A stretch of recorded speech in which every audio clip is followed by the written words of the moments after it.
Okay, moving on to Article 9, Community Preservation Committee Report and Recommendations. Moderator, I move the proposed motion as written in the town warrant. Second. Okay, a motion has been made and seconded for Article 9. We'll go ahead and open it for debate. Yes, sir, on the right. Or do we have any presentation on that? I'm sorry. Yeah. Mr. Moderator, Bob Bentley, 60 Wenham Road, Chairman of the Community Preservation Committee. The Community Preservation Committee has 6 different projects that we're proposing to the town meeting this year. We held our public meeting as was required, and got comments from the public. We have I've broken them down into parts A, B, C, D, and E, just to make it easier.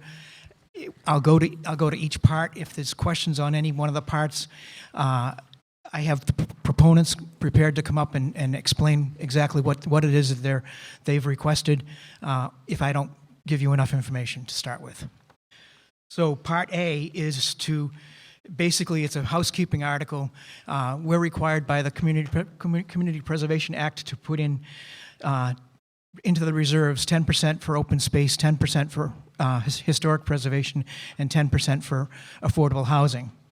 If we don't satisfy it in the current year, so we actually have monies in there for committee administrative expenses, and let me tell you, there's no way that we'll ever spend $30,450, and all of that money goes directly back into the community preservation funds.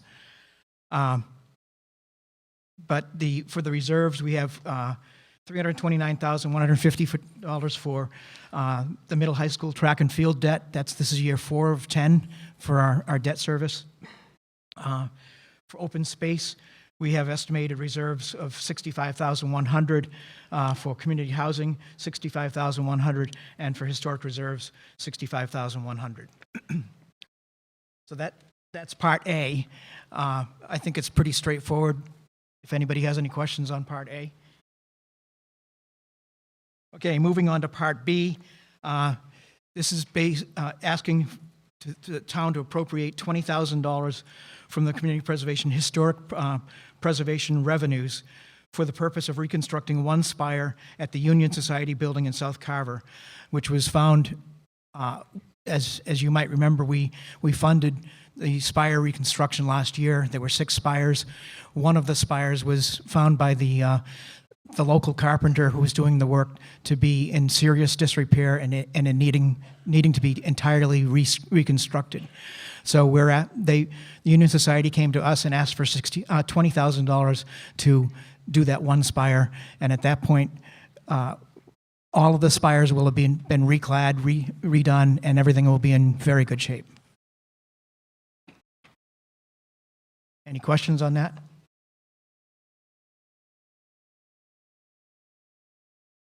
Okay, Part C is to see if the town will appropriate $330,325 from the Community Preservation Unrestricted Funds for the purpose of demolishing the unused tennis court adjacent to the Marcus Atwood House and replace with 6 pickleball courts, including the purchase and installation of equipment and fixtures and anything incidental or related thereto. The use of the funds is going to be overseen by the Recreation Committee, and they'll be expended under the direction of the Recreation Committee. Any monies not expended out of this $330,000 will be returned to the committee. Questions?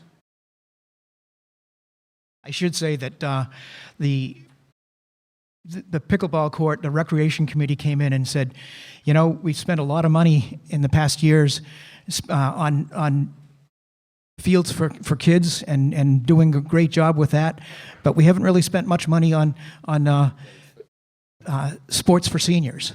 And we know that pickleball is a good senior sport, and so we're trying to focus on that. Any questions?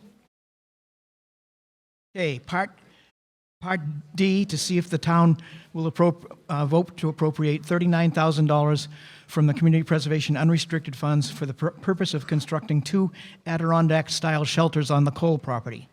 These will be overseen by the Conservation Commission, and they'll be expended under the direction of the Conservation Commission. For those who don't know, Adirondack shelters are heavy-duty, three-sided lean-tos that are very, very solidly constructed. The whole intent is to get people out and using them. There's a space right adjacent to the old cranberry bogs on the Cole property that's ideal for putting in these Adirondack lodges. And the idea is to get all sorts of people out there using them and using them for good purposes. You know, that scout groups can be using them. We can see all sorts of other groups in town.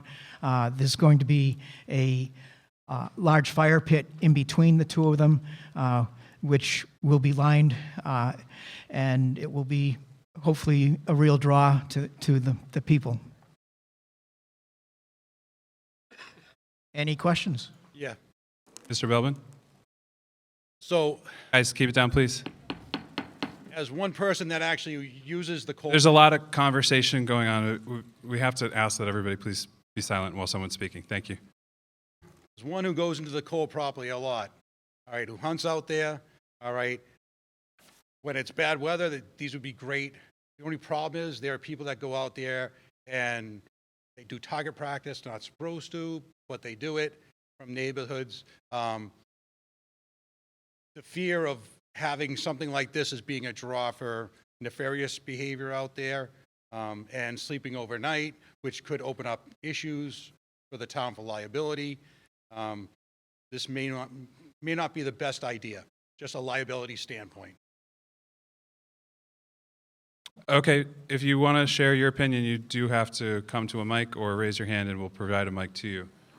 Well, then I should say, in the past, a year ago, 2 years ago, I believe we approved putting in an innovative bridge, a suspension bridge on the Cole property. That's held up pretty well. It hasn't been vandalized. It's, you know, yes, there's always going to be some vandalism someplace, but we feel that this is a good use for monies to be expended on the coal property. It's going to encourage more use of the coal property, and Lord knows the coal property can use a lot more use. But it's on one of the main trails, and it's, you know, we think it's going to be a good thing.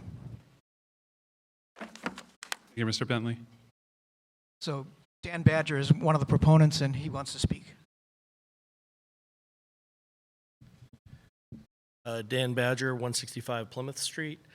The idea behind this proposal is to not only encourage activity at the coal property and other conservation properties, but the type of activity that concentrates and mitigates impact on the property itself. So the usage for that, and to Mr. Bentley's point about the bridge and other projects, other Eagle Scout projects that have gone on in other properties, allowing greater access, greater types of access, making this particular access to this part of the property ADA compliant, making it so that not only people can hike in and camp out there with certain provisions. There's no camping that happens on coal property or other properties that doesn't also have the permission of the conservation agent, the police, and so forth. There's a standard operating procedure for how to check in and check out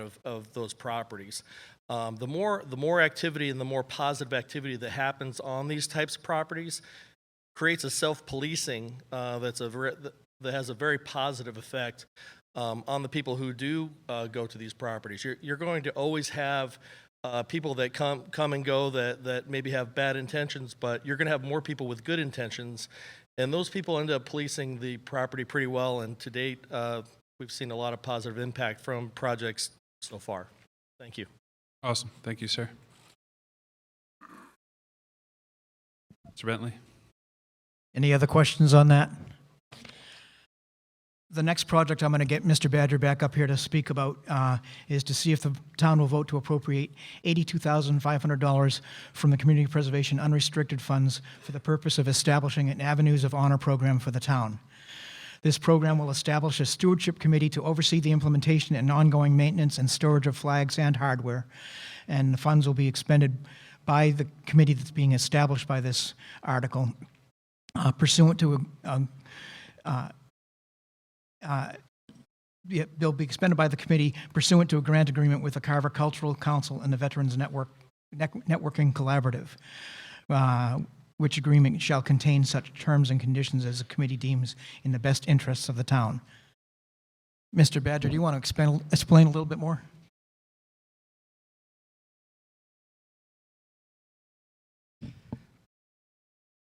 Evening. Again, Dan Badger, 165 Plymouth Street. The initial proposal is to create a series of flags that would be hung in different parts of the town. This is an idea that is not something that just came up and that we thought we would just sort of throw it out there to see what stuck to the wall. This is a concept that's been done in various towns around the state. And to that point, when I started proposing the idea, I made sure to do my homework and seek the advice of other towns that have had success with this project. The intent of this project is to honor veterans that have been residents of Carver, both currently and of past, that have been active duty veterans, and from all eras, going back to the Revolutionary War on to current. And the idea is to have, if we don't have their image, to have their name recognized basically between the warmer half of the year, those months, so that we as a town can take some pride in the service that this town has given to our country. And it's one where there are a lot of moving parts, I recognize, but we have to start somewhere, and that is with funding. And this money would come out of the historic bucket of funds. And I've been asked a lot of different questions of, who are you to say who's on this committee and who's not? I'm not someone who's going to say that. It's a community project, and we welcome volunteers to be on this stewardship committee. I'm happy to help steer the initial starting of that stewardship committee. Even though I'm a veteran, I'm happy to step aside to just make sure the project happens. I really don't care who's involved with it other than people who care about the project, and that there's a recommended list of who should be on the committee in terms of, a representative obviously from the Veterans Office, from the Select Board's office, from the Historic Society, from the Cultural Council, and so on, and some citizens who are non-veterans, and so forth. And anyway, I appreciate your support in this. And again, these things have to start somewhere, and I think this is the beginning of something pretty positive for the town and something that we can all take pride in. Thank you.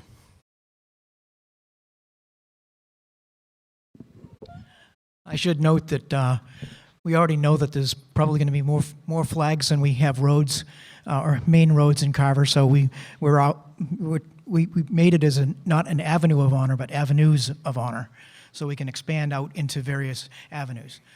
There have been other questions that have been asked, and not all the questions can be answered. But people are saying, can I just contribute, to having my son or daughter, put up on a flag? That's going to be worked out, and I think it's going to work out to be a pretty nice thing. I think it's something that would be really beneficial to the town. Any other questions? And the last article that we have is to see if the town will appropriate $50,000 from the Community Preservation Unrestricted Funds for the purpose of constructing an outdoor classroom at 44 Lakeview Street. This would be a multi-use space used to facilitate outdoor and conservation-minded activities. Said funds will be expended under the direction of the Conservation Commission pursuant to a grant agreement with Troop 48, Pack 63 of the Carver Scouts, which agreement shall contain such terms and conditions as the Commission conditions as the commission deems in the best interest of the town. And that this is on the conservation. Again, we have some conversation going on in the room. Please be respectful to the speaker and remain silent. This is on the land that the Conservation Commission acquired at 44 Lakeview. There are some certain strict restrictions in terms of the way the property can be worked. And one of the things that was apparently pretty clearly stated was there will be no concrete base for the outdoor classroom, but we don't think that's a big problem. They came in and said, well, we'll just make wood chips or something like that, so it'll work fine. It's looked at as something that's going to be hopefully a good meeting place for all sorts of groups, and the idea is also to put up a split rail fence with bird boxes on it, so that you'll be attracting birds, and hopefully a small dock at the edge of the Sampson's Pond, so that maybe you can be putting in kayaks or some non-motorized craft there. Any questions? Thank you, Mr. Bentley. Can you please come to the mic, sir? If you can't, we can grab you a microphone or whatever. Yeah. Okay.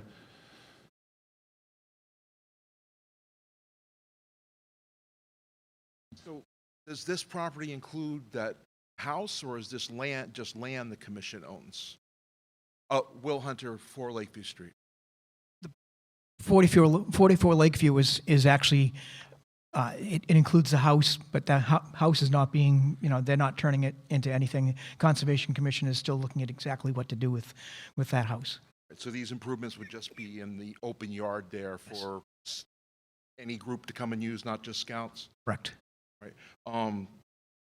Would that access or boat ramp be vehicles driving down to put their canoes in, or is it more people carry out kayaks? I believe the thought is that it will be people carrying in, carrying out. Will definitely not be any vehicles driving in. It's already a boat ramp up a Sampson's Pond that they can use that for. All right. Thank you, sir. I do appreciate someone's actually trying to do some improvements at Sampson Pond. Thank you, sir. Mr. Shea. Cornelia Shea, 148 Plymouth Street. I'd like to make a motion to separate these articles. Okay, so that would be a motion to divide the question.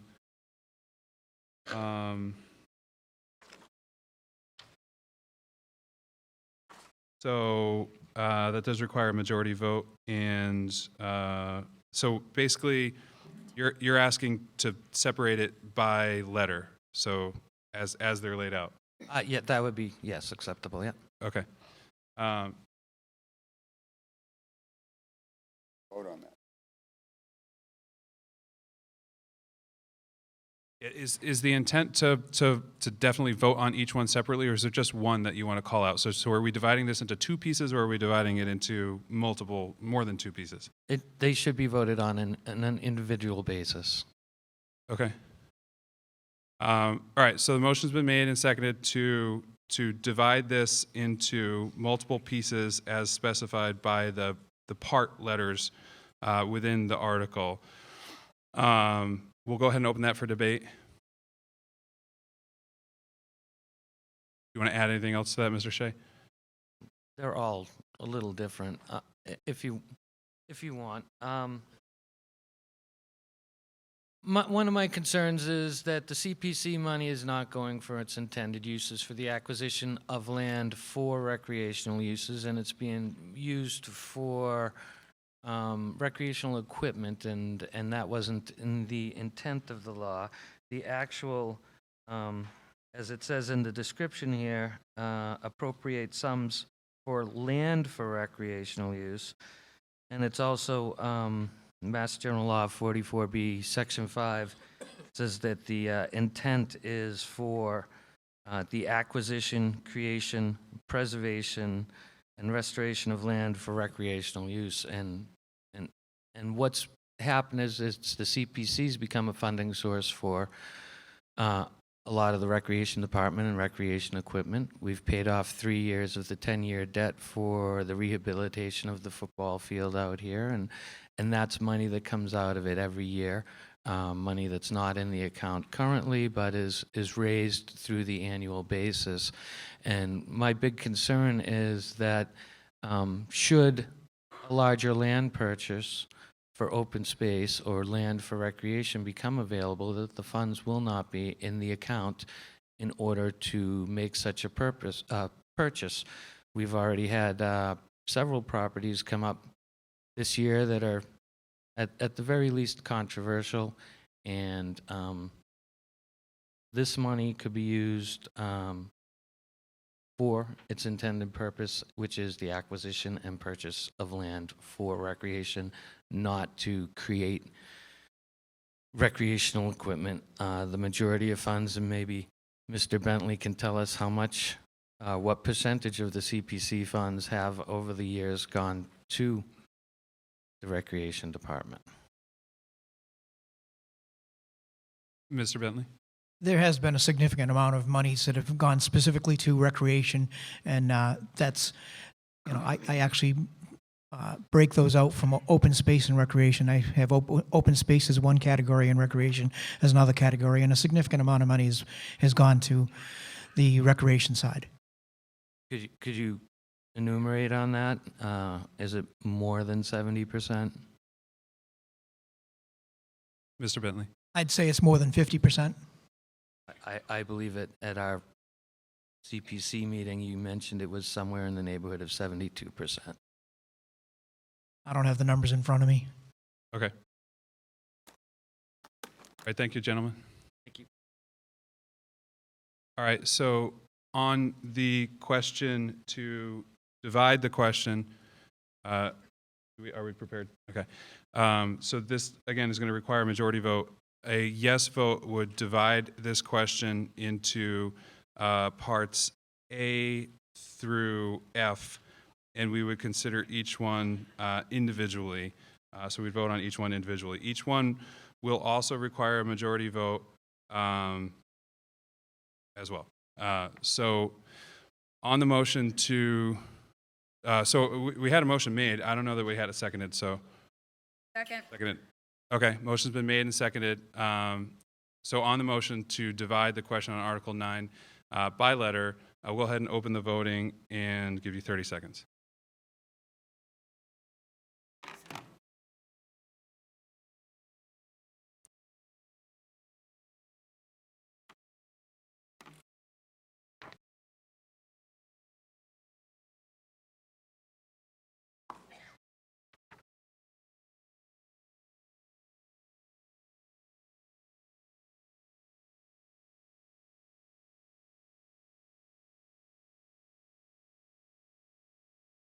Okay, please close the vote. We got it working again. I know everybody's thrilled about that. Thank you to Mike Shea and our folks over here as well. Mike Shaw, sorry. So the motion fails to divide the question with 115 yes and 135 no.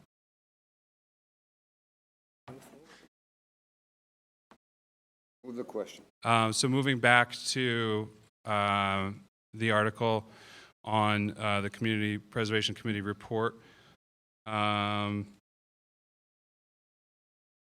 go ahead and close out debate on that if we don't see any more motion to the mics or any raised hands. Again, this does require a majority vote. The recommendation by the Select Board for parts A, B, D, and F was 5-0. For parts C and E, it was 4-1. Finance Committee, I don't have a vote from you guys. We were unanimously in approval. Okay. Community Preservation Committee for parts A and B was 8-0. For part C was 7-1. For part D, E, and F was 7-0 to 1. So with that, we'll go ahead and open the vote. This time I'm going to give you guys 20 seconds. It looks like everybody's getting their votes in around 20 seconds or so. So we'll try to speed this up a little bit for you. Go ahead and open the vote, yes.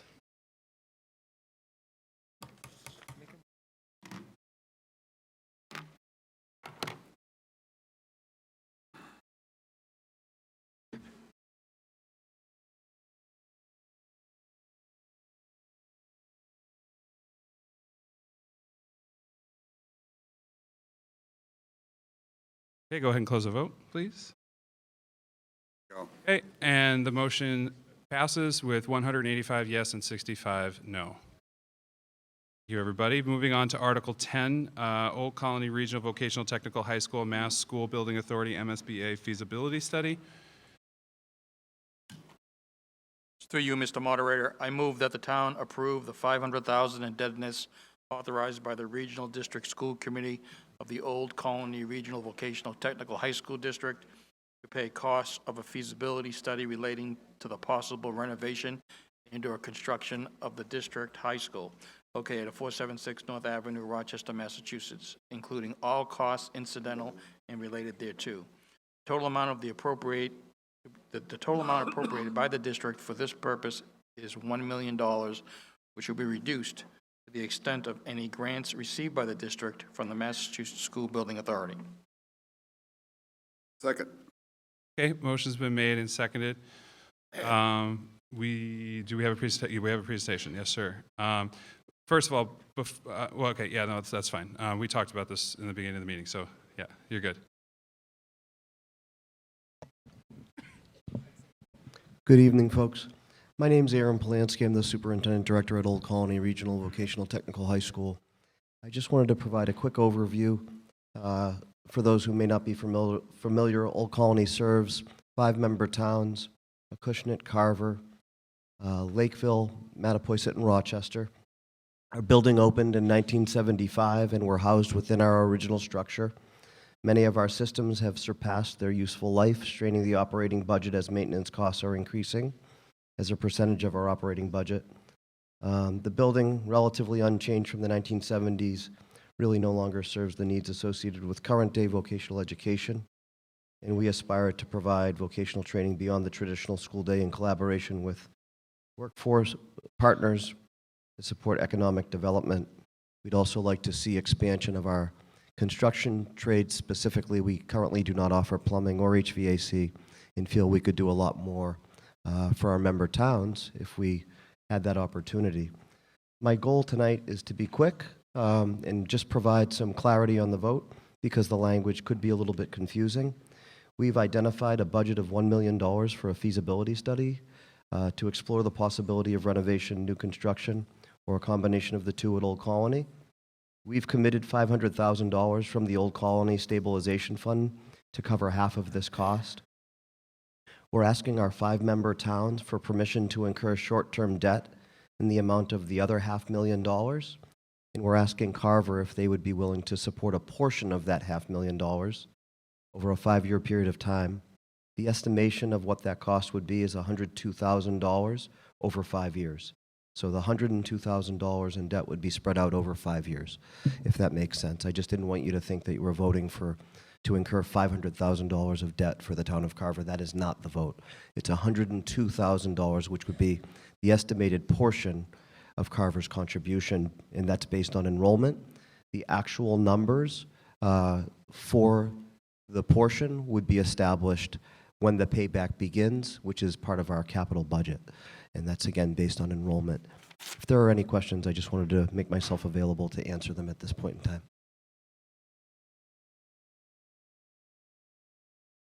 Yes, ma'am. I'm sorry, you have to come to a mic or request a microphone. I'm sorry. Good evening.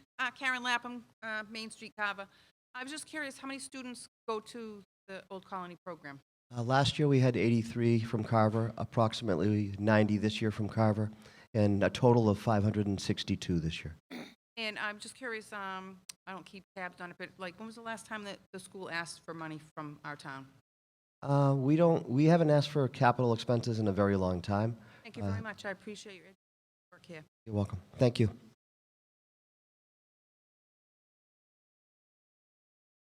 Thank you, everyone, and I appreciate your consideration. Thank you, sir. Yeah, on the right. Okay, Pat Maha, 9 Red Tail Lane. I'd like to speak to this from a point of view of having about 30 years' experience in public education administration, including many years here in the central office at Carver Schools. and I spent about 7 years at another vocational school. I'd like to talk about the importance of having a good vocational school that the town of Carver can avail itself of. No less important than your general public schools that you have here. And to make an analogy of buildings, if you remember the old elementary school buildings, they had to be replaced, and they had to be a new school building had to be put there. Well, the same thing happens in the vocational arena too. The building gets old, the building gets used, it needs to be replaced. Vocational schools, I'm a big advocate of. They serve a great purpose, and there's a great advantage to the town of Carver being part of Old Colony Vocational. Thank you, sir. On the left. Hi, I'm Donna Forand, 27 South Meadow Village. So I'm a past member of the school committee for Old Colony Voc, a member from the town of Carver. I'm also a 3-year chair of the Educational Foundation Board at Old Colony Voc. I'm also the first girl from Carver to graduate from Old Colony Voc. So the school's old, okay? I'm 63 years old. The school's old. And also I can tell you that the school committee and the school and the directors have not come before us before for an substantial amount of money to expand the school. I do know that the gazebo in town was built by the Old Colony students in town. Not in town, but the students came here and they built the gazebo at Town Hall. We do have another possible project in the future, and it would be for the Council on Aging, and we're looking for some help with an outdoor pavilion over there, and we've also spoken to them about that. The school has also helped with a 9/11 flag that was framed by the students at the school. There's been many, many opportunities for residents in town to take advantage of the school. Number one, you can go there to get your cars fixed. You can go to the cosmetology department. You can go to the culinary arts department. And now with the new ideas of the new vocational training in, did you say plumbing? Welding.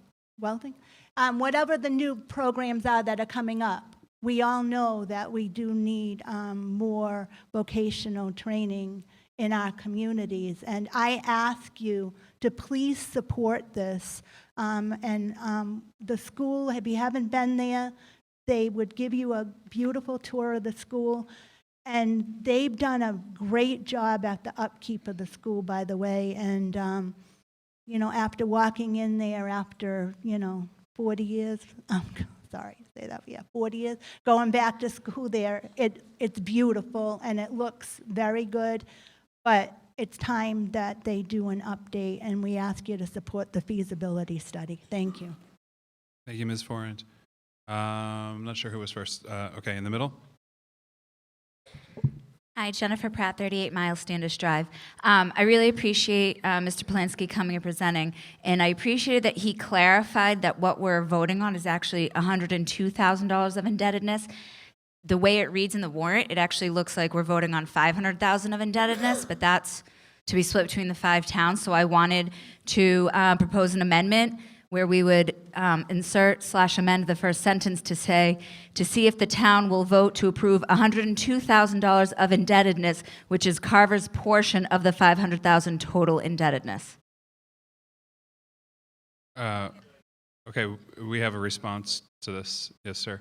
Just for clarification's sake, the $102,000 is an estimate, and the $500,000 is uniform language that we were asked to, by council, to have read the same way. Beth Selger was actually is on our building committee, so she was present at the meeting, but they asked that each town propose the vote the same way because it needs to be a unanimous vote. Otherwise, we would have had the qualifying language in every vote, and we actually had to back off of the qualifying language for clarity's sake because the vote would then not be uniform and could not be considered unanimous. So I'm doing a road show. For anybody who wants to follow me to other town meetings, I'll be having the exact same conversations at those town meetings. But I do 100% understand and appreciate where you're coming from. And just also want to reiterate that the $102,000 is our best attempt based on current day enrollment to provide you with a guideline. And if there were not a major fluctuation, it would remain $102,000. If enrollment goes down, it's less. If enrollment goes down, it goes up, it might be a little bit more, if that makes sense. But I wanted to provide that clarification. Okay, so are you saying that that if we were to approve this amendment, that it would not be unanimous, and so therefore would not qualify in authorizing the funding? The recommendation from our council was that the language at each town meeting read the same way. Now, council here may be able to clarify that.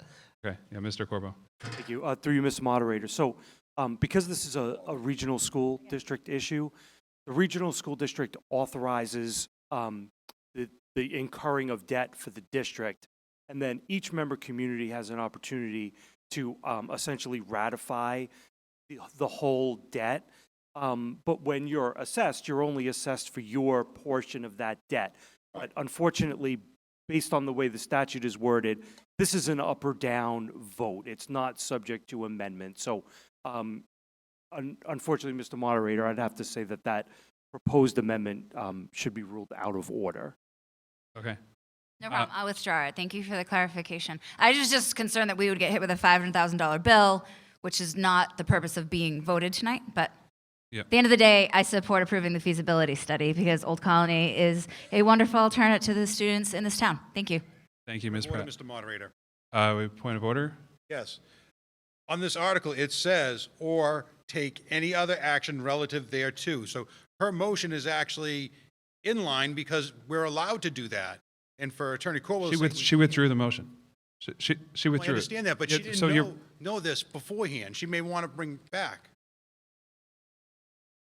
Yeah, like, so I think, all right, Ms. Pratt, do you have any desire to, No, because with Attorney Corbo's clarification that we would still only be on the hook for our member portion, I'm fine, and I don't feel that the amendment is required anymore. I was just confused by the way the Sure. warrant was ran, but I'm good now. excellent, thank you. I don't know who was next, I'm sorry. Was it you, sir? Yeah. Paul Rodricks, Pleasant Street, and several other properties in town.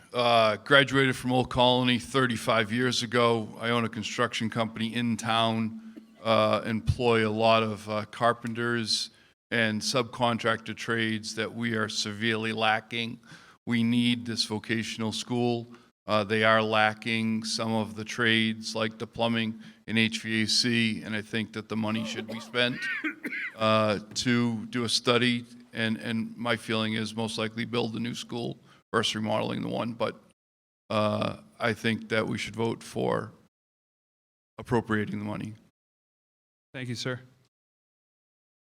In the middle? Hi, I'm Beth Salger. I'm from 98 Meadow Street, and I just wanted to come up and... Could you speak into the mic, please, Beth? Sure, I just wanted to come up and speak because I am on the building committee for this Old Colony VOTEC. I just want to make sure everyone knows how diligent and responsible the whole committee has been into looking into this. It wasn't just a decision they came up with or just decided they wanted a new building. They've been doing the work and they're looking into it. The vote tonight is important. I'm not sure if we've talked about it, but we are the first of the 5 towns to vote. So all 5 towns need to vote unanimously. If we do vote no tonight, that will not let this project go forward. I feel we really should vote yes, just to give Old Colony the permission to go ahead and look into this. They're not absolutely asking for a new school. It could be an addition. It could be a new school. It could be a lot of different things for them. But without this feasibility study, they won't be able to find out what they need. I just want to make sure everyone understood that. Thank you, Ms. Silver. Yes, sir, on the right. Helen Maynard, 148A Plymouth Street. Not a lot of money, but again, we have the same problem here where seems to be there's an inability, whoever's drafting these articles, to express what they're actually going to accomplish. I presume there's the one we spent over an hour on a few minutes ago. Everybody pretty much understood what the Board of Selectmen wanted to have take place, and what the end result was to be. And there's a way to do that properly so people can read it and understand it.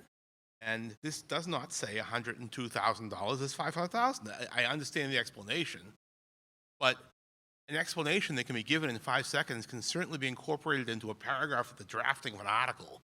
And we wasted an hour on the article a couple of minutes, several articles previously over Cranberry Village.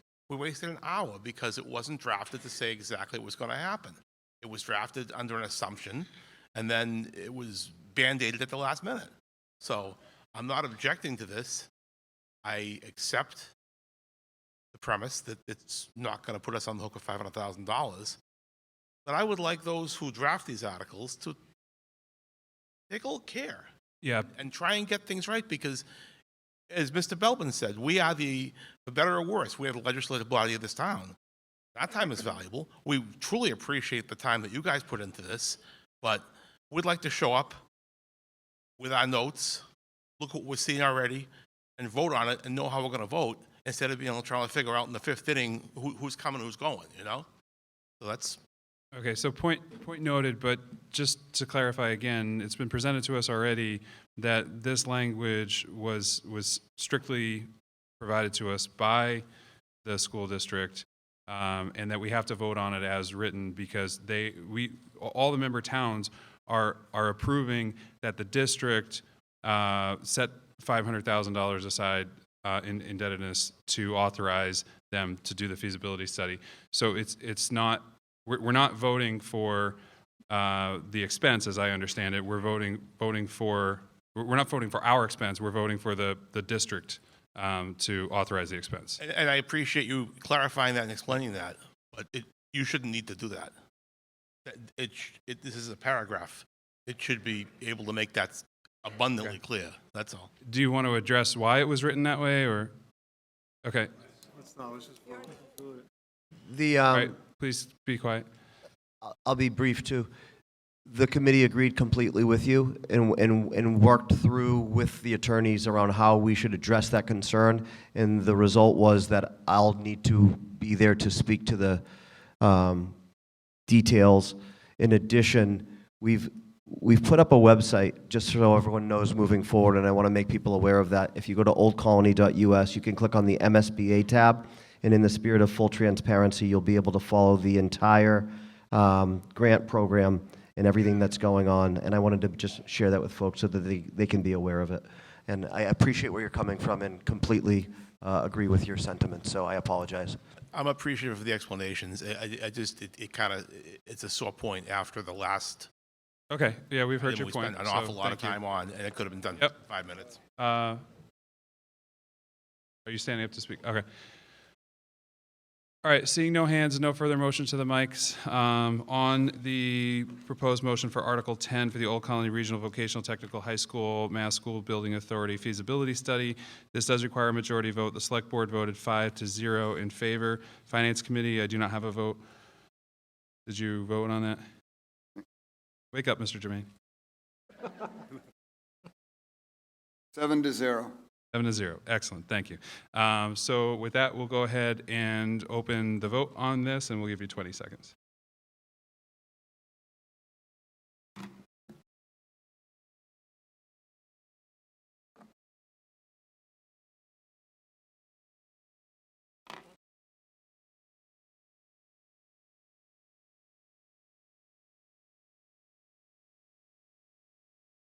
Okay, go ahead and close the vote, please.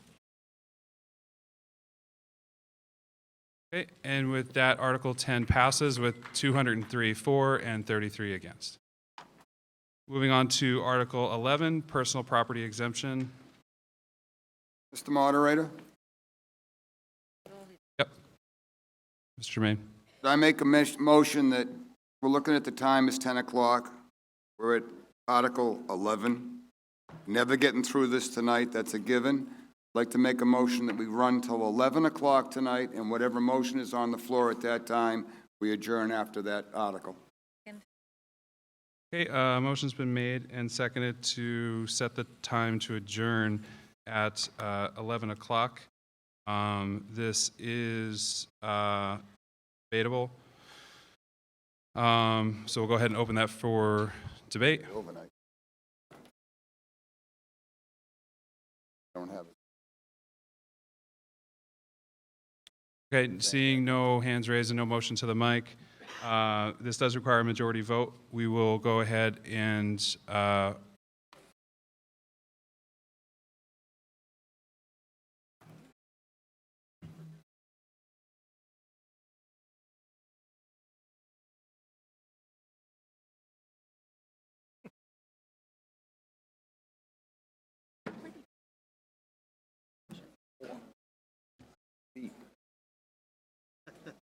Old.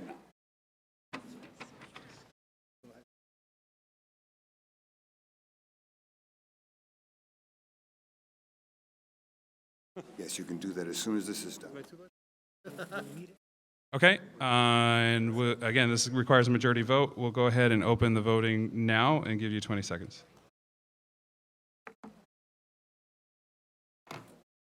So again, this would set the time to adjourn at 11 o'clock, but we would finish whatever business is on the floor at that time. Correct.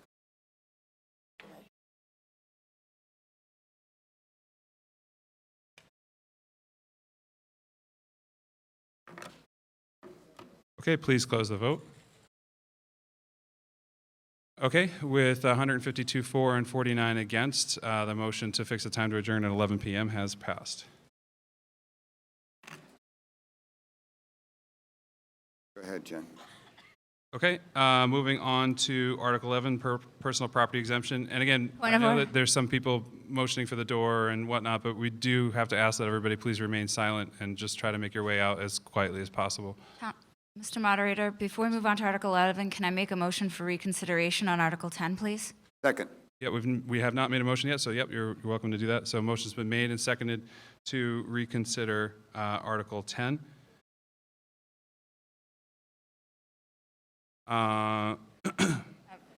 Sorry, point of clarification. So a no vote on this would mean that it cannot be brought back up for vote. Correct. And motion for reconsideration can only be made once, so that's why.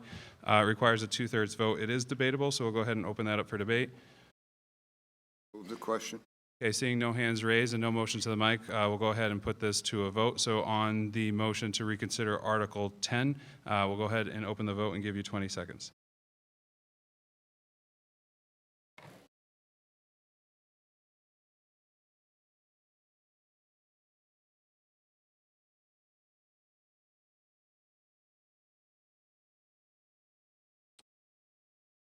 Again, please keep your conversations down.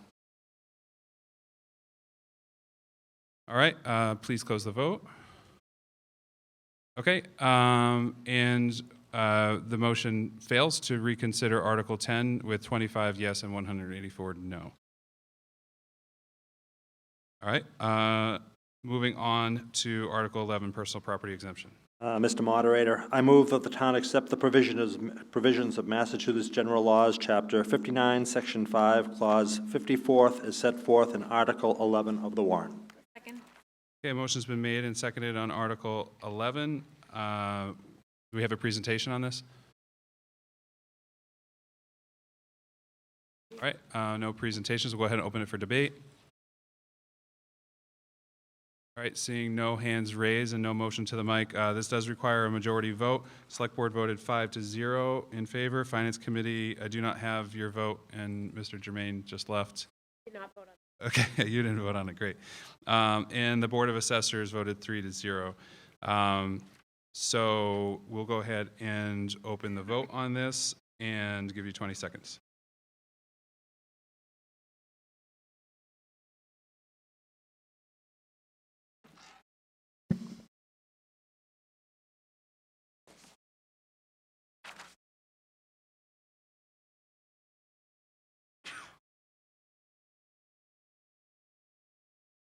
Okay, go ahead and please close the voting. Okay, so on Article 11, personal property exemption, it passes with 166 for and 24 against. Article 12, solar pilots.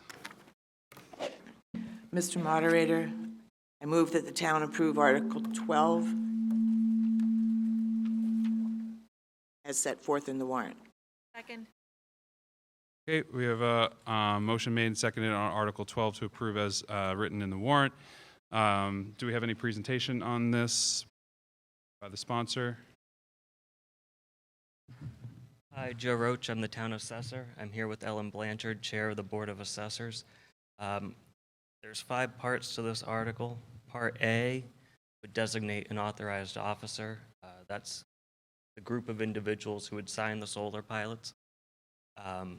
This article is recommending that the select board, the Board of Assessors, and the town manager, town administrator sign the pilots. That's helping to ensure that they're fully vetted, that they're going before multiple boards, and at the end of the day, they're still coming before town meeting.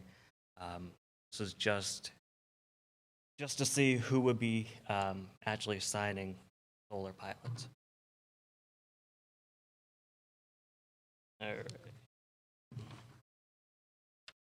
Parts B, C, and D of Article 12 are all for existing solar projects. These have been under pilot for the last number of years, and these pilots have been renegotiated as part of 21 ATB cases that we're looking to settle.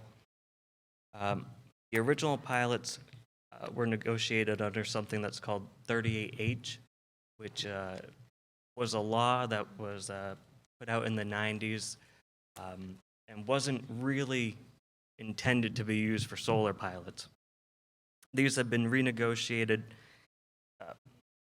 under 59, Section 5, Clause 45th, which was amended in 2021 by the Climate Act and specifically applies to solar pilots. Being renegotiated under this newer law provides the town with more protections. It provides a security interest in the panels in the form of a lien in the event that they don't pay, and it will provide protection against appeals, applications for abatement. So these are projects that are already here. Has nothing to do with voting for a solar project. This is renegotiating a tax agreement to take advantage of a law that's better designed for solar pilots and is current and up to date and is based on a new law as opposed to an old one. Article E of this is for a proposed solar project located at 104 Tremont Street, in Carver.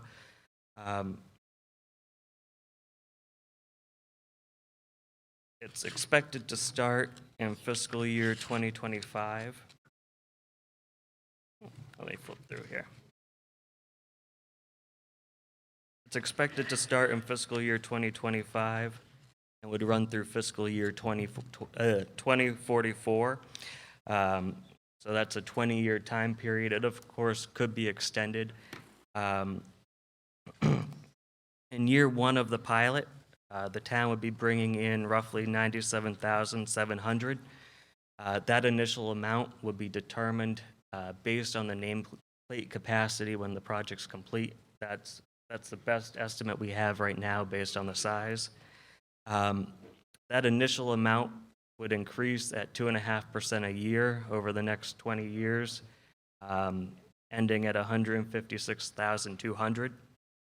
The town over that time period would collect roughly $2,496,000. This pilot would also be negotiated under the new Climate Act that I mentioned earlier, so it provides those better protections, provides better means of collecting the revenue, provides protections against abatement, and protections against appeal. If you have any questions, I'll try and answer them for you. Mr. Moderator. Do you guys have any further, or you're all set? Okay. Mr. Jermaine? Finance Committee has a question. what are we going to do with this agreement money? Where is it going? So, unlike the pilots that were negotiated under 38H that have moved in and out of the levy over time, this is being brought in as a local receipt, and how that money's dealt would be divvied up would be by the financial policies of the town. That's not something the Board of Assessors would get involved with. That would be in the budget process. Okay, so that being said, I have to caution everybody, because this is one-time money. Even though it's a 20-year agreement or a 25-year agreement, it will sunset. And if that money gets put into the general fund, becomes part of the operating budget, it goes in the levy. So when this money stops coming in, the funds stay in the levy. And we, the taxpayer, picks up the shortfall.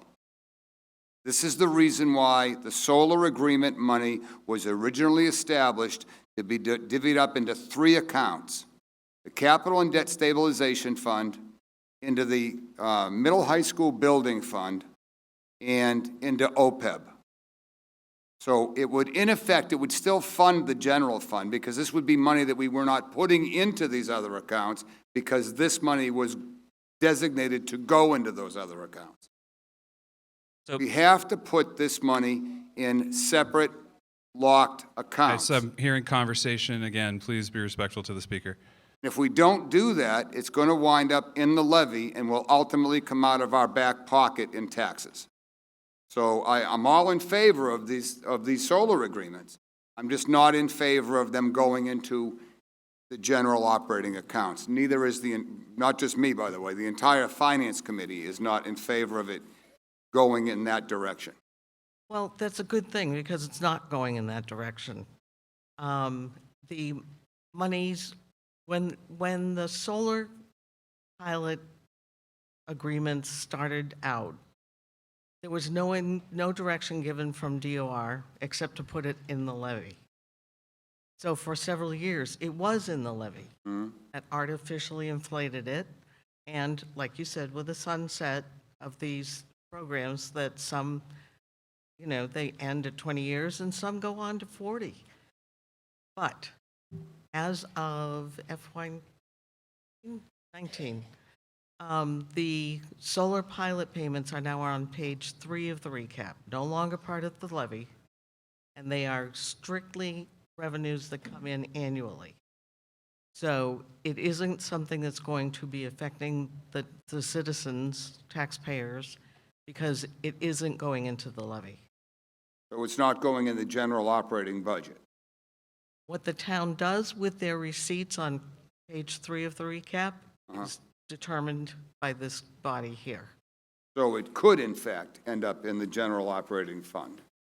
And then we would have to find a way to raise say that that money about in the everything. future. Well, the state laws govern what we do and what we do with the money. So Well, actually, it's funny you should say that, because this very body voted in 2019. I think it was it 19, right, Bob? 17, I believe. 18. To put 1/3 of this one-time money into the Middle High School Building Fund for the future of this building. It was also supposed to, and for some reason it didn't happen that way, to be divvied up the other 2/3 going into OPEB and the Capital and Debt Stabilization Fund. And that was something that was brought in by 2 town administrators ago and was actually discussed and passed at this very body. But the only one that seemed to have ever gotten recorded, for whatever reason, because Bob and I looked for hours through minutes, was the designation of putting that money separately into an account for this building. So we're hoping that in the future, and that's how we're hoping to see that get set up, that it is divvied up into those 3 places so it doesn't end up in the operating budget. Because if it does, then it's going to wind up in the levy. And if I may, Mr. Moderator, through you. Okay, so it's just general guidance here. This is turning into a conversation between both of you guys, and we I can't have that. apologize. So if you would like to provide some additional information, that's great, but then I'm going to end it here unless there's a specific question. If I may, Yeah. I would just like to say to you and the voters that the assessors have nothing to do with who takes the money and what they do with it. That's done here at town meeting. And that's divided, there are people who, we pay their salaries to do the work, to figure out where the money needs to go. That has nothing to do with the assessors or the pilots or anything. Okay, So I can't answer any questions beyond that, and neither can Joe. okay. Thank you. I'm sorry, where's that coming from? Can you raise your hand, please? I don't know where that's coming from. Can you raise your hand, please? Oh. Yeah, feel free to move to the mic. Thank you. Ian Farini, 84 Fosdick Road. I've looked at this and I am confused like everyone else where this money's coming from. I know these negotiations were done last week behind closed doors with the selectmen, but we have no idea. Is it based on tax rates? Is it based on usage? I'm hearing solar pilot agreements, but what are these agreements? We have no idea. And you're asking us to vote on this. You're arguing where the money is, but what is it based on? What is it coming from? That's what we would like to know. I'm hearing numbers and I'm hearing, oh, it goes here and here, but where is the money? What is it based on? Can somebody explain what these agreements are to us? Thank you. Mr. Moderator? Thank you, sir. Mr. Moderator? Can you address that? Somewhat, but I'll Okay. let Mr. Fennessy go after I do. I don't know why my mic is doing this. The pilot stands for a payment in lieu of taxes. And the reason we had originally gone this route was because we were concerned that the state, because they like solar so much, would decide not to tax solar projects at all. So this is a payment in lieu of taxes, designed to be something that is the same amount year by year. Mr. Roach can explain how those things get assessed. I'm sure it's probably how many panels, that sort of thing. More panels, bigger assessment, I guess. The one that I'd like to make really clear is this last one, E. They haven't started yet, so they have no pilot program. If we don't approve a pilot program for them, that one will end up in the levy. And it'll come back and be on us because that one will raise the levy. So to me, I think it's really important to keep these pilot programs. It's a stable source of income, and the assessment is based on however the state gives them in their guidelines. And maybe Mr. Fennessy can explain it a little more.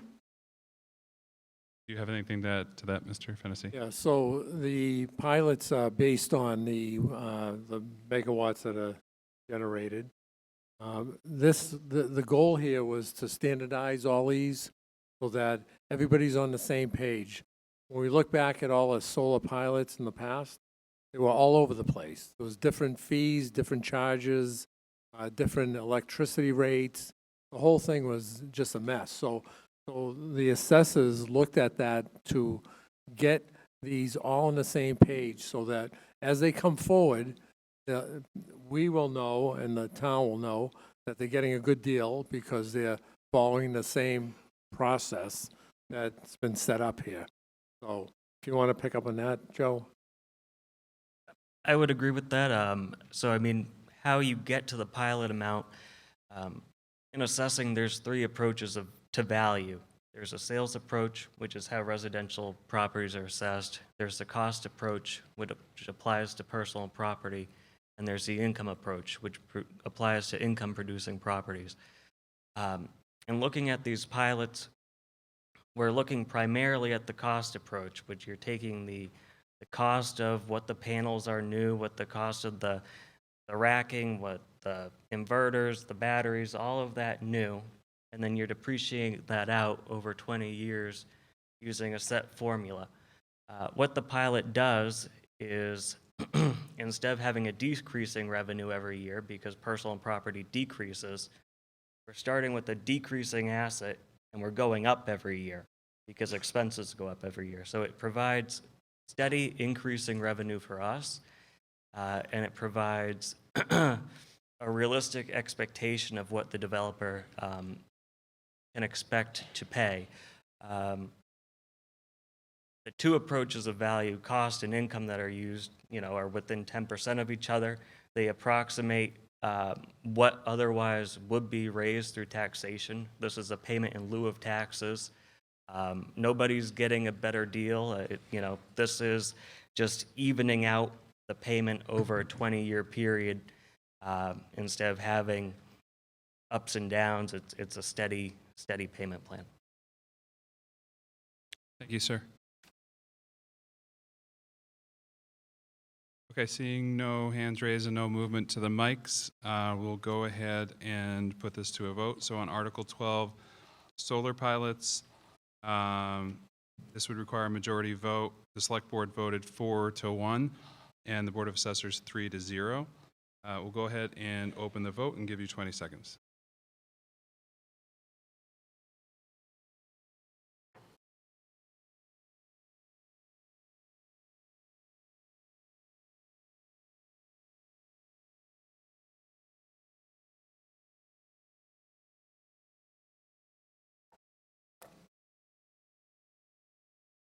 Okay, please close the vote.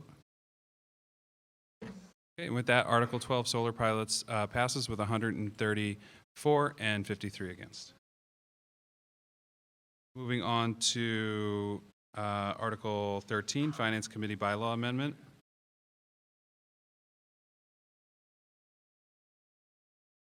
Mr. Moderator, Mr. Jermaine? to make a motion that we indefinitely postpone Article 13. Okay, so I have a motion and a second to indefinitely postpone Article 13. This requires a majority vote, and it is debatable. So we will go ahead and open that up for debate. Or if you want to add any color to that, Mr. Jermaine. The simple debate is that you'll see that the Finance Committee voted 7-0 on this article, and then that was as it was presented to the Select Board. What you're looking at is not what we presented to the Select Board. So rather than get into that argument tonight, we'd like very much to have you recognize that now the Finance Committee vote on this article is 0-7, and we'd like to just indefinitely postpone it. We're going to try to find a way between the Select Board and the Finance Committee to work out a Finance Committee bylaw that will actually work. The way it is right now, it's one side against the other. So it's just, I didn't want the floor fight. The Select Board doesn't want the floor fight, so we'd like to indefinitely postpone it. Okay, Mr. Belvin? What is the disconnect between the two? I mean, when I was a Select Board, I tried to work it out too, all right? And Same disconnect. which is, just let everyone know what the issue is. Okay, well, may I? Sorry, keep it down. Unless you have a point of order or you'd like to speak in debate. Mr. Moderator, through you, there's a motion here to indefinitely postpone, the point of which is to avoid lengthy debate as to what this article should or should not say. Right. I would suggest that we not have Yep. that lengthy debate. Yeah, it makes sense. So we want to keep the conversation focused on whether or not to indefinitely postpone the article. If we don't indefinitely postpone it, then we can certainly talk about it. And beat it to death. So do we have any commentary on whether or not to indefinitely postpone this? Okay. More question. So again, this is going to be a majority vote. We're going to go ahead and put this to a vote and open the voting now. 20 seconds, sorry.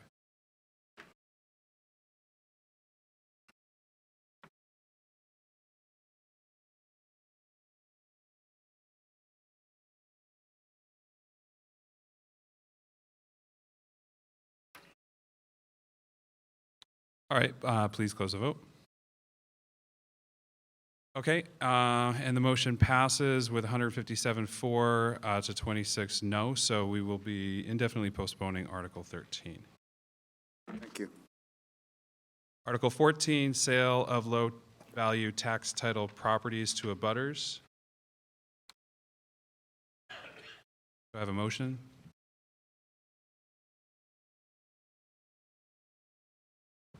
I'll do it. Mr. Moderator, I move that the town vote to authorize the treasurer-collector, with the approval of the Select Board, to establish an abutter lot sales program as described in the warrant and to transfer the care, custody, control, and management of parcels of land identified below from the board or officer that currently has custody of the land to the Select Board to be held for the purpose of conveyance and general municipal purposes, and further to authorize the Select Board to convey said parcels pursuant to the procedures set forth in General Laws, Chapter 30B, if applicable, on such terms and conditions and for such consideration as the Select Board shall determine to be in the best interest of the town. Second. Okay, motion's been made and seconded on Article 14. Do we have any presentation on this? Okay, we'll go ahead and open it up for debate. Yes, sir, Mr. Shea. Thank you, Cornelius Shea, Plymouth Street, Carver. My issue with this is this should either go up for auction or the property should just be left alone. Just giving away properties because you happen to live next to it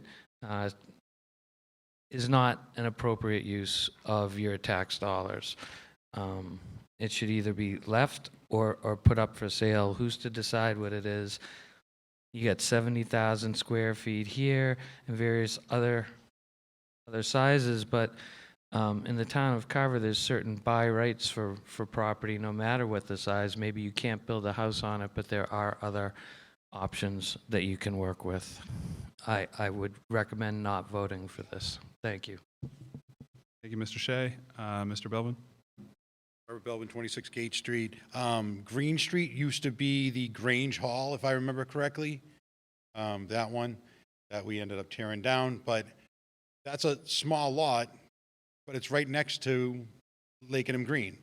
And the town could use it in the future for a small playground or something else. There's nothing else around that area. So I would say don't do this right now.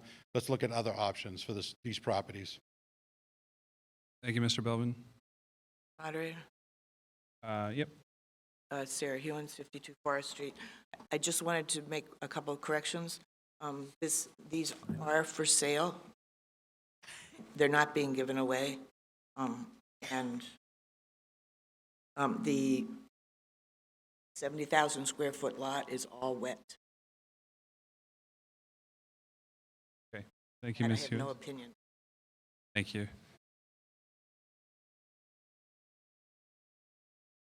Yep. Kim Shea, 148 Plymouth Street. I just want a clarification question. So if we approve this, then it goes to the select board, and the only people who get this property is a direct abutter, that it wouldn't be open up for anybody to buy? Mr. Corbo? Through you, Mr. Moderator. No, that is not correct. So it's anticipated that these properties wouldn't draw interest from anyone other than the direct abutters, but it's open to the select board to dispose of these properties through any lawful process. Because of their value, they're not subject to Chapter 30B or, a competitive bidding procedure, but the select board can still use sound business practices. And, if they determine that there are other interested properties, other interested parties in obtaining these properties, they could entertain offers from them as well. Thank you. Thank you, Mr. Corbo. Yep. on the Old left. Blanchard, Main Street. I just have a question, and I believe that these properties have already been to auction, and nobody picked them up, but I may be wrong, but I thought that that was the case. And since they hadn't been purchased during the auction process, that this alternative program is being offered. Don't know who has the answer. Maybe the finance director.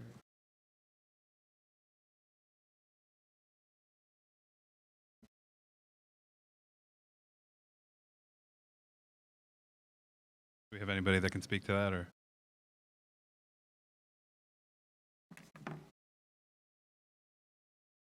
Are you, I'm sorry, all I know is that they are land of low value and they can be offered to other people, but it just seems like the butters may be the better people to take over the land rather than having us keep it on tax. okay.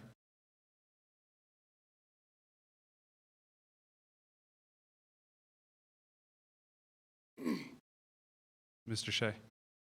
Just a point of clarification, Cornelia Shea. Not all of these properties have gone up for auction at any time, and this should be done through an open bidding process. Description alone says the select board to convey certain parcels to direct abutters. It should follow the process of, even if it's not going up for auction, it should be open for public bid. It's your tax money. Thank you, Mr. Shea. Okay, seeing no hands and no motions to the mics, we'll go ahead and put this to a vote. It does require a 2/3 vote. The select board voted 5-0 in favor. Was there a finance committee vote? Oh, Okay. was none. We never took it up. All right. So with that, we'll go ahead and open the voting and give you 20 seconds.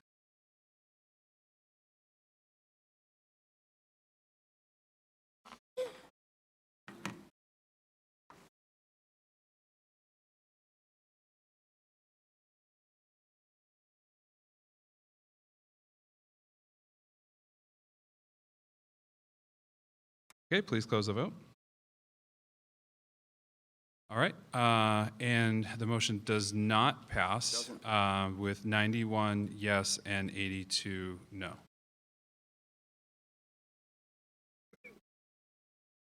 Okay, moving on to Article 15, Committee Vacancies Bylaw Amendment. Do you have a motion? I move that the town approve Article 15 as set forth in the warrant. Second? Okay, a motion's been made and seconded to approve Article 15 as written in the warrant. Do we have any presentation on that by the sponsor? There's really no presentation. The purpose of this bylaw change is that the way our current bylaw reads is if you are a member of a board of committee and you miss 3 consecutive meetings, you're automatically off a committee.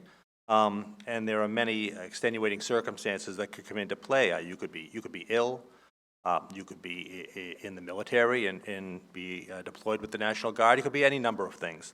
So what we wanted to do was change this so that if you missed 3 consecutive meetings, it came back to the appointing authority and they had a chance to review it and see if there was an issue before you automatically got moved off the committee.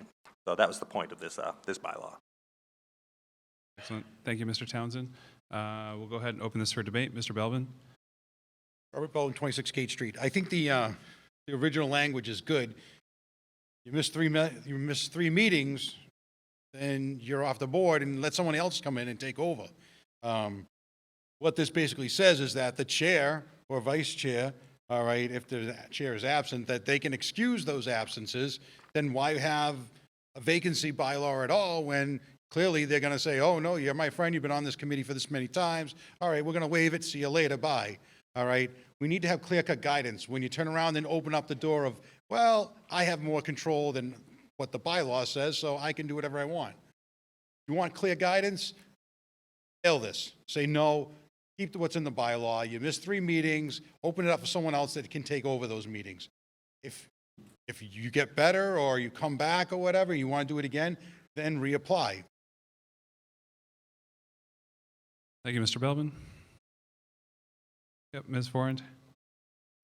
As serving on one of the committees in town, I say that we move this forward and vote and take a vote on this because we can't fill committees now, and if we were to just remove somebody from a committee and not be able to fill that committee for another 9 months, it's just not right. If the person was coming back after like the 4th meeting, I think they should be able to stay on the committee.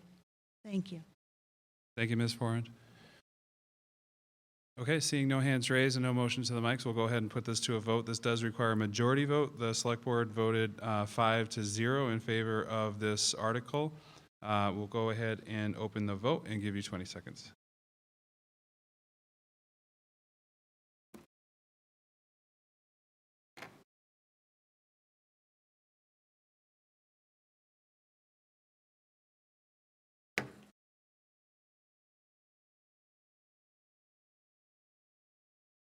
Okay, please close the voting. All right, and with that, the motion passes with 138 yes and 51 no. Moving on to Article 16, Town Meeting Quorum Bylaw Amendment. Do I have a motion? Through you, Mr. Moderator, I move that the town approve Article 16 as set forth in the warrant. Okay, motion's been made and seconded to approve Article 16 as written in the warrant. Do we have any presentation or information from the sponsor? No? Okay, we'll go ahead and open it for debate. Mr. Moderator? Oh. Just quickly, the purpose of this bylaw was to try to correct what happened with quorum requirements last year. You'll remember that we did have some bonding, and we were all, I think, or many members of town meeting were of the opinion that once that bonding ended, the quorum dropped to 75. But as we found out, that wasn't the case. So the purpose of this bylaw is to correct that language. So indeed, going forward, the 150 member quorum will only be necessary while we're dealing with the bonded indebtedness, and after that goes away, after that we've dealt with that, the quorum requirement will drop to 75. Okay, thank you, Mr. Townsend. And as we mentioned, that affects this very town meeting as well, too, because we are voting on bonded indebtedness in the meeting, and even though that might be dispensed with after the first night, we will still need to have 150 people in any subsequent nights. So that would help us tremendously, perhaps, in getting our business done.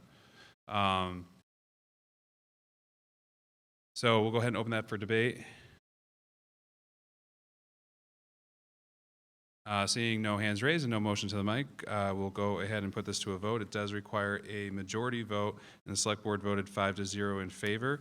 We'll go ahead and open the vote and give you 20 seconds.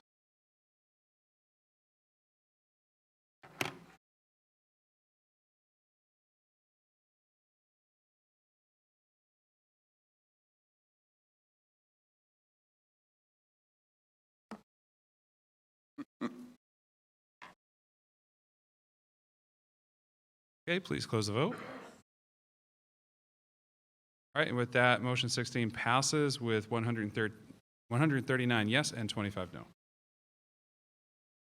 Article 17, Wetlands Bylaw Amendment 9.2.1.2. A motion? Mr. Moderator, I move that the town approve Article 18 as set forth in the warrant. 17? 17. Oh, 17. Sorry. Okay, motion's been made and seconded to approve Article 17 as written in the warrant. Do we have any comments or presentation from the sponsor? Mr. Moderator, Savory Moore, Chairman of the Conservation Commission. I'm basically just here to answer any questions, should anybody have any, on these articles that are conservation-based. Okay, appreciate that. Thank you, Mr. Moore.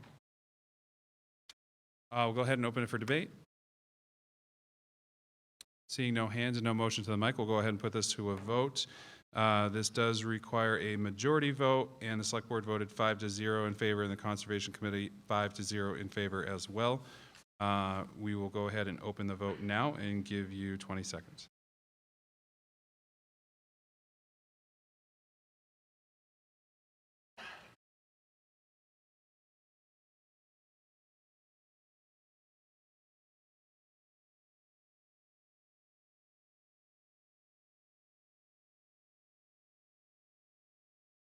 Okay, please close the vote.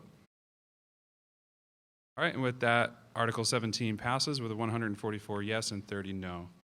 Moving on to Article 18, Wetlands Bylaw Amendment 9.2.1.3.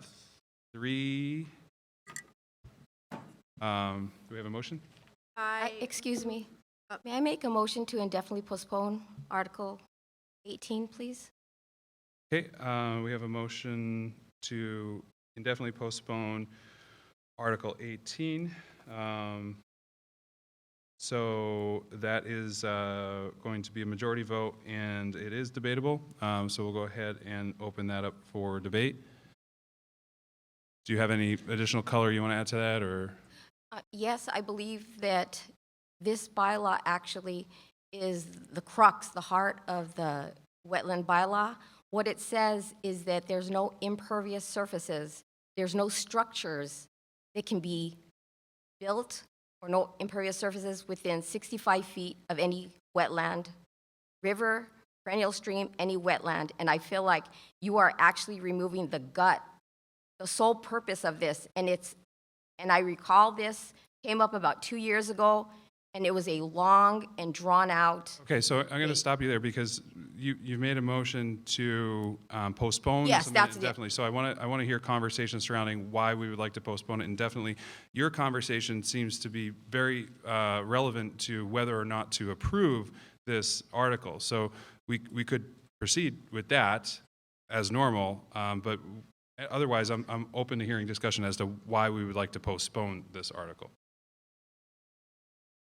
And not just vote on it. I'm not sure what you're asking me, I'm sorry. So I'd specifically like to hear so we're, at this point, we're discussing the merit of postponing this article indefinitely. So from Oh, I'm sorry. what I'd like to Because hear is why we'd like to postpone this Because instead of voting on it. It's fine the way it is. My recollection is that Ms. Hewens was part of producing this bylaw when it first came out, and that Conservation Commission put in hours and hours. So it's, Okay, so this argument is not relevant to whether or not to postpone it. I'm happy to put it up for a vote, but I think what you're discussing is going to be more relevant if we actually bring it up for a vote. sorry, thank you. Okay, any other discussion on whether or not to postpone this? Did it not get a second? I'm sorry. Okay, so motion's been made and seconded, so now we can debate it. Any other further debate on that? Mr. Moderator, through Yeah. you, just as a point of clarification, so a motion to indefinitely postpone an article is a procedural motion that is sometimes used when an article is put onto the warrant and then it's later discovered that maybe it's not ready for a vote. So that's what we experienced earlier with the Finance Committee bylaw, and that there was a dispute between the Finance Committee and the Select Board, and they decided, all right, maybe we're not ready to bring this to town meeting. But it's not really a mechanism for taking something off the table simply because you're opposed to it. As the moderator pointed out, that's something that's more appropriate to bring up during debate, and then vote no if you're not in favor of something.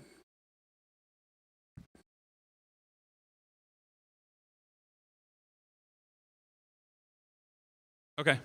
Okay, then may I make a motion to amend?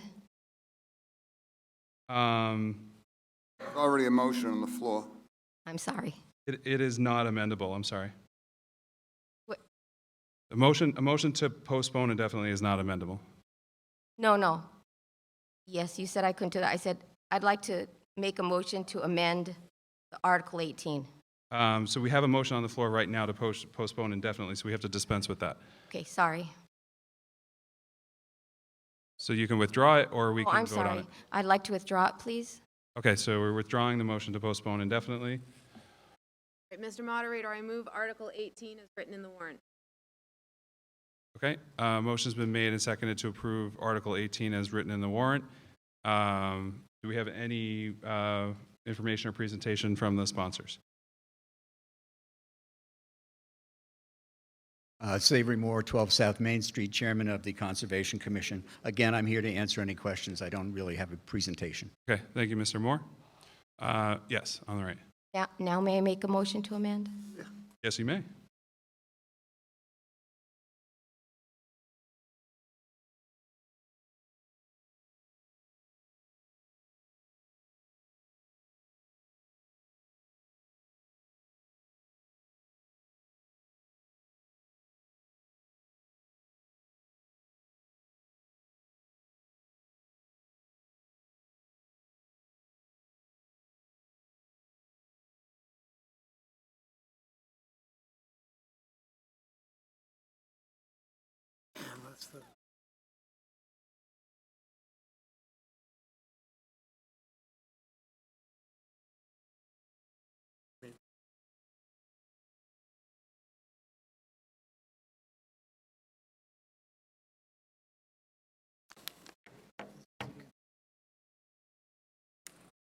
I don't know if that's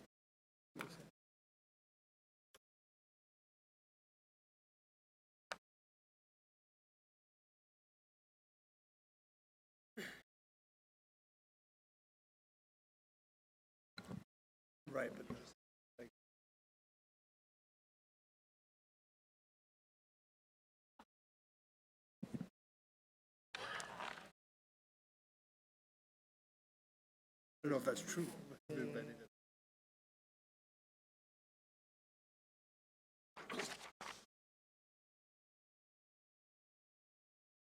Get the language up.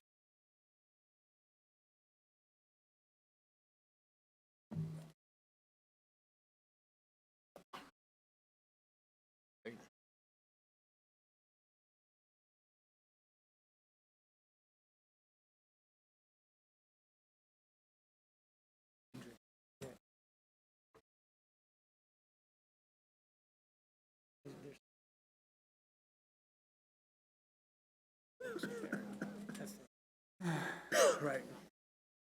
The one. Right.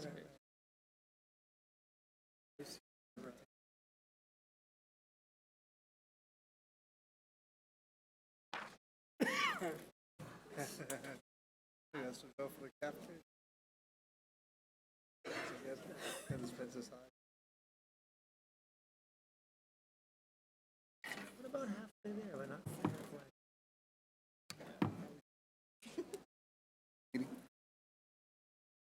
Like zoning.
There's our cap.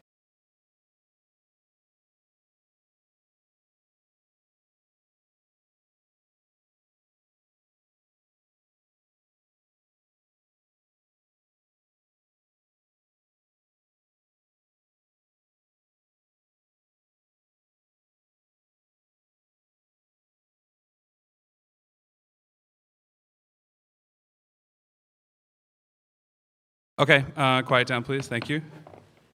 Yes, sir. I make an amendment to add the language that was struck out, build or enlarge any structure, parking lot, or impervious surface. Okay, so we have a motion to amend the current motion on the floor such that the struck out language, build or enlarge any structure, parking lot, or impervious surface, is added back in. So we would effectively not strike out that section. So, okay, motion's been made and seconded, so we'll go ahead and open that for debate. Mr. Moore. Thank you. Savory Moore, 12 South Main Street, Chairman of the Conservation Commission. In rewriting the language of this amendment, we wanted to mimic the language that is in the 100-foot buffer zone, which requires only permission and not a variance. And we felt that the words build upon after alter, it says fill, dredge, alter, build upon, we felt that those two words encompassed the strikeout of build or enlarge any structure, in effect, build a parking lot or build an impervious surface. So we just were trying to be wordsmiths and be less specific about it. However, the intent is the same to not be able to build or enlarge any structure or parking lot or impervious surface. So if that language needs to stay in there, it does not change the crux of what this is. So I do not feel that that's much of a change here. So, as far as the amendment is concerned, as long as everything else is in here, it still matches the 100-foot buffer. So if removing the strikeout on those few words will make it a little bit more clear and a little bit tougher, then I'd have no objection. Okay, thank you, Mr. Moore. Yeah, on the right. Paul Rodricks, Pleasant Street, I want to make sure that agricultural is still exempt from these buffer zones, that we're still going to be allowed to dredge ponds if needed and maintain our properties. Through you, Mr. Moderator, this is only for Section 3 in the 9.2.1.3. The agricultural exemption that currently exists is untouched. Thank you, sir.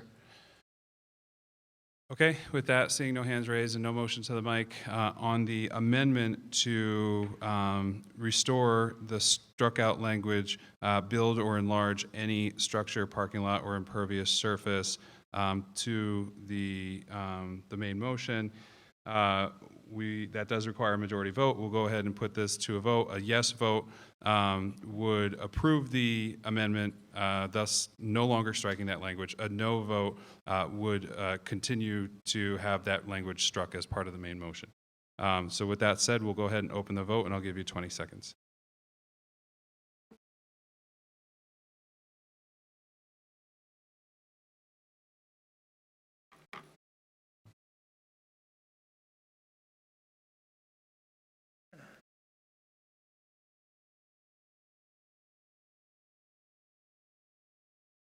Okay, please close the vote.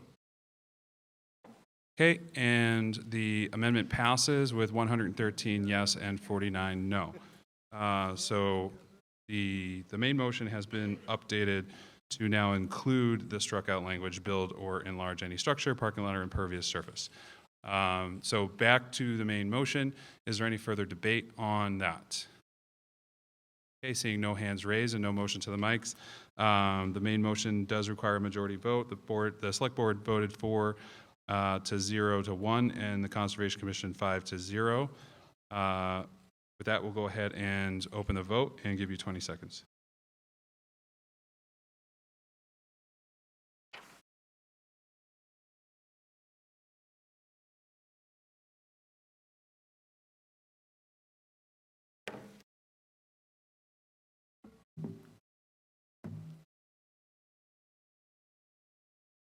Okay, please close the vote. And Article 18 passes with 124 yes and 46 no. Moving on to Article 19, Wetlands Bylaw Amendment 9.2.2.1, Section 4. Moderator, through you, I move that the town approve Article 19 as set forth in the warrant. Second. Okay, motion's been made and seconded to approve Article 19 as set forth in the warrant. Do we have any comments or presentation from the article sponsor? No. We'll go ahead and open it to debate. Seeing no hands raised and no motion to the mic, we'll go ahead and put this to a vote. It does require a majority vote. The select board voted 5 to 0 and the Conservation Commission 5 to 0. So we'll go ahead and open the vote and give you 20 seconds.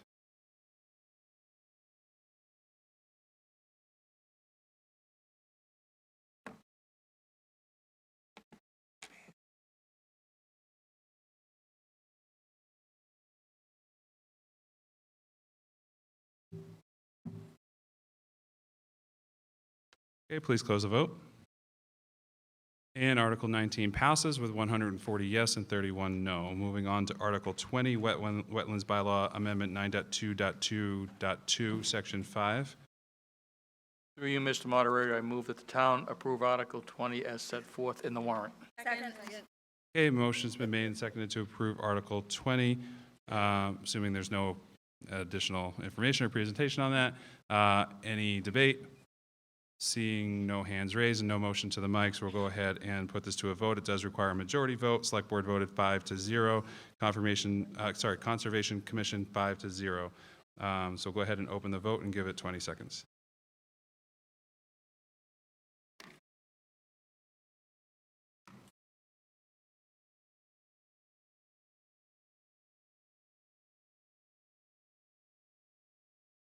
Minute.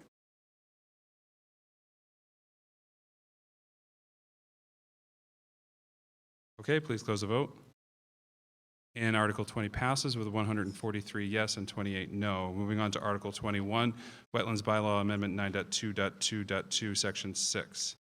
Mr. Moderator, I move that the town approve Article 21 as set forth in the warrant. Second. Okay, motion's been made and seconded to approve Article 21. We'll go ahead and open it for debate. Seeing no hands raised, no motion to the mic, we'll go ahead and open the vote. It's a majority vote. Select Board voted 5-0. Conservation Commission 5-0. Go ahead and open the vote, and we'll give you 20 seconds.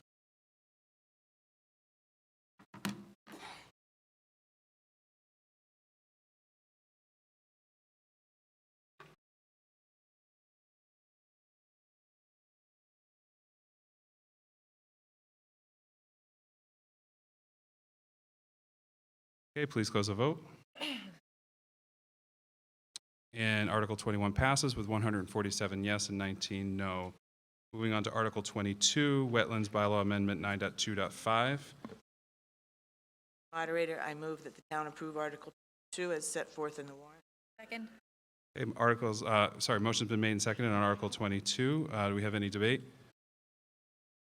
Mr. Shea? Cornelia Shea, Plymouth Street, Carver. I would like to amend the article to remove the word permanent, written in bold, in the sentence placing of obstructions or permanent objects or structures in water. Okay, can you please provide it to us?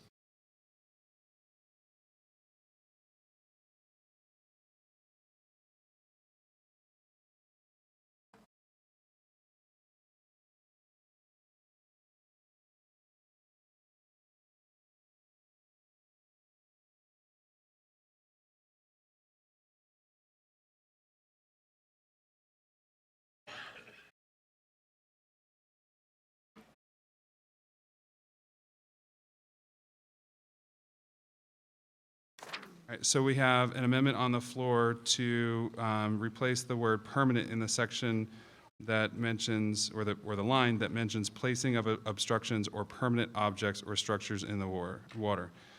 Do we have a second? Okay, motion's been made and seconded. We'll go ahead. Mr. Shea, do you have anything to add to that, or? Well, we just approved a bylaw that references this bylaw, and now we're changing this bylaw, and this is a substantial change to this bylaw. And it raises concerns that the word permanent is being added, and it substantially deteriorates the intent and purpose of the law. That's all. Okay. Any further debate? Yep. Yes, Mr. Moore? through you, Mr. Moderator. The Conservation Commission added the word permanent primarily for the many homeowners in Carver who have docks in the many ponds around Carver. Basically, we look at docks as being something that has to be removed for the winter. They are not permanent structures within the water. So we added permanent here so that we could make sure that the docks that are put in the water throughout town do come out at the end of the season and are not in the water permanently. That is the sole reason that we added permanent to this line. Okay, thank you, Mr. Moore. Mr. Shea? If that would interfere with people's ability to use the waterway, which are people's rights, if that's the case, it should be listed as a condition that they be removed. A lot of these docks aren't removed, so who is there to say what is permanent, what isn't permanent? Also, there's other objects that can be placed in water that are or aren't permanent. Let's say, for instance, the poles for solar. They're coming out in 20 years. They're not permanent. Some of them might be only for a temporary period of time. It seriously derogates the intent of the law. That's all. Thank you. Thank you, Mr. Shea. Mr. Moore. Just a follow-up to what Mr. Shea said. The line specifically does say in water. It does not say in wetlands. So poles in, solar poles in bogs do not come into this. Okay. Thank you, Mr. Moore. Mr. Belvin. Robert Belvin, 26 Gate Street. I kind of agree with Mr. Shea here, because there's a lot of things you see in Sampson's Pond that are there, and you know what?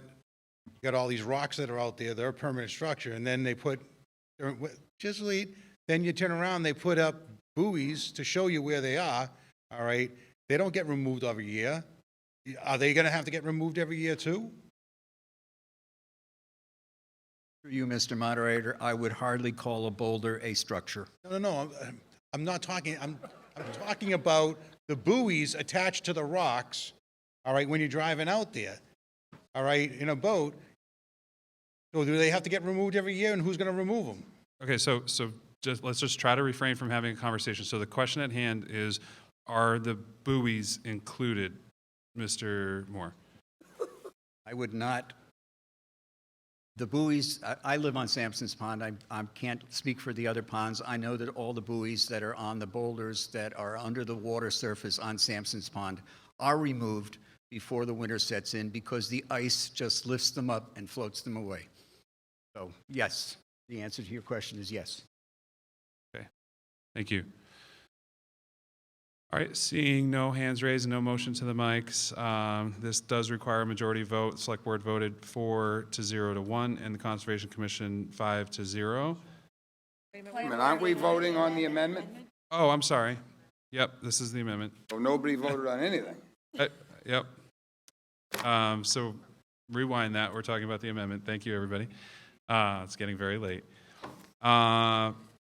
So on the amendment to strike the word permanent from the original motion on the line placing of obstructions or permanent objects or structures in the water, this does require a majority vote.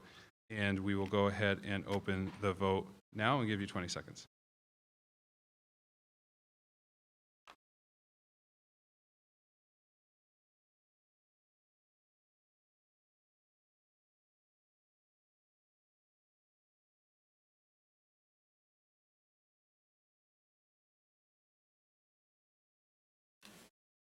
All right, please close the vote. Uh-oh. Not that problem again. The P. That's That's what it is. All right, so the vote to amend the article has failed with 64 or almost 65% no and 35% yes. Thanks. Alt P.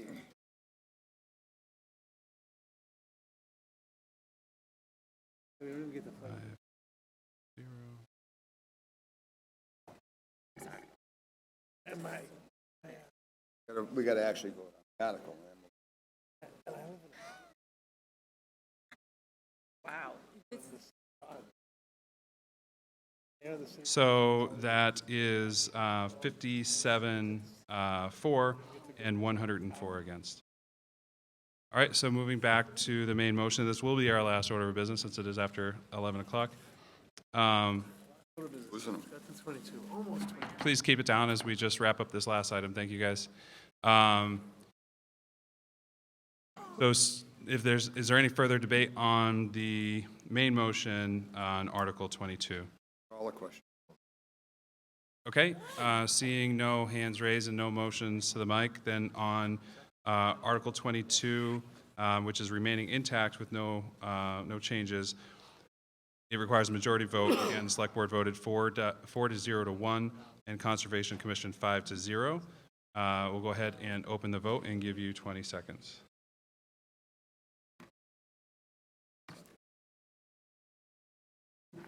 think everybody's.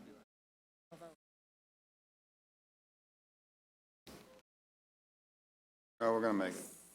They're doing the card. We are. We're all wondering if we'd have 150 votes. Okay, please keep it down. We're almost done. All right, please close the vote. Oh, geez. Okay, so it passes with 76% for and 24% against. Hold on, folks. We need to adjourn the meeting, so I need a motion to adjourn. Motion to adjourn, second. Second. Okay, I have a motion made and seconded to adjourn. Any debate? Voice vote. No voice vote. Oh, I'm sorry. We did talk about when to adjourn to Thursday at 6 o'clock. amongst the select board. So the proposal is to adjourn to Wednesday. Thursday at 6 o'clock. So can we just formalize that as the motion? So moved. Okay. Seconded. Moved and second to adjourn to Thursday at 6 o'clock. Any debate? Seeing no hands raised and no motion to the mic, we'll go ahead and open the vote. Can we just all say aye? Aye. Voice vote. Aye. Aye. Press yes and hit the road. Vote, please. Everybody vote yes. All right, we'll just go ahead and do a voice vote. So all those in favor? Aye. All those against? All right, the motion passes. Thank you, everybody. See you on Thursday night at 6 p.m.